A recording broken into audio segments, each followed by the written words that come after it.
Very warm welcome to today's edition of Frontier Opening Bell. I am Bosin Amofaye. Let's get the show started. Take a quick look at some of the markets on the African continent for the second trading day of the week, which was Tuesday. The Nigerian market roared 1.12% on the back of the news that the central bank on Friday gave what you call the payment service banking licenses to two of the country's largest telecommunication companies, MTN and Airtel Africa. The shares of both stocks jumped strongly on Monday and Tuesday, driving the NGX up to a solid 43,000. We crossed the 42,000 slightly on Friday. The BRVM went down by 0.5% yesterday. Nigeria actually led the entire West African market. The Egyptian market up by 0.8%. The NSE in Nairobi up by 36 basis points, and South Africa's market down by about 1/10. South Africa is still dealing with the power outages from Eskom. The load shedding now down from level 4 to level 3. Look at the East African markets, and the story is making headlines. Kenya has issued 2 more non-dealing online FX trading licenses to the market in terms of deepening and allowing a whole lot more online transactions to take place. In the meantime, bank loan defaulters in Kenya rose to 441.1 billion shillings in the 8 months to the month of August, part of the fallout from the 2020 coronavirus pandemic period and the impact on businesses and households. And PwC, one of the world's leading advisory services company, says there's confusion over the notice issued by the Kenya Revenue Authority over the introduction of excise duty. That has to be cleared out. And Tanzania says it's looking to fast-track the approval of about $30 billion LNG talks starts right now. That's part of the conversation of the African Energy Week currently taking place in Cape Town, South Africa. And the International Monetary Fund says the Seychelles Islands meeting its revenue targets so far in 2021.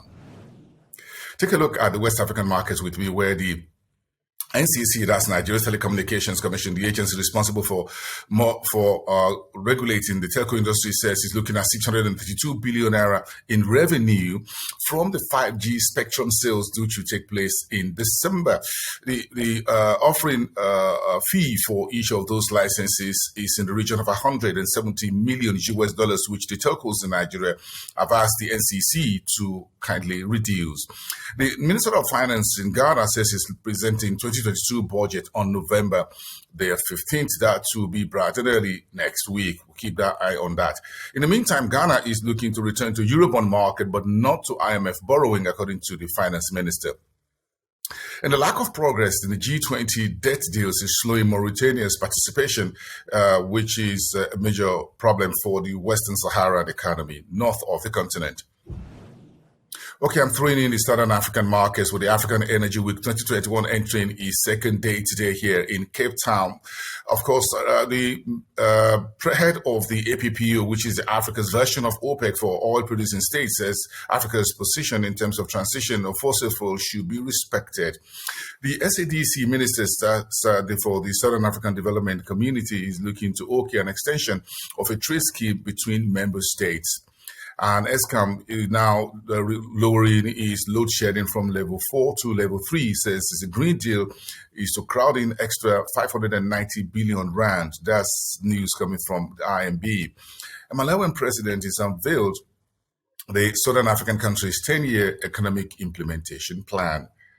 And Namibia, the hyphen is pumping $9.4 billion in green hydrogen project. Namibia is racing to become Africa's major hydrogen powerhouse using wind and energy and other process to get energy into the country. And Caledonia is set to debut on the new Victorian Exchange, which is coming after the Zimbabwe Stock Exchange on December the 1st. Caledonia is a mining company operating in a number of countries, including Zimbabwe.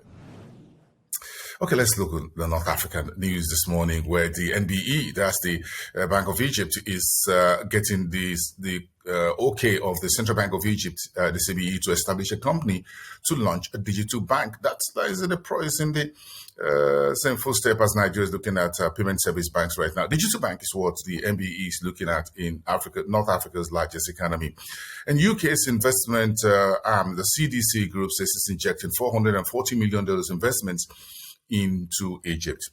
Meantime, the country's trade deficit fell 17.7% to 2.9 billion US dollars in the month of August.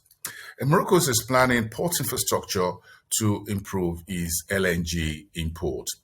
And climate change is threatening food security in Tunisia, and that will be raising the problem for the North African country currently in a diplomatic spat with its neighbor Morocco and facing its own political troubles back at home under President Said.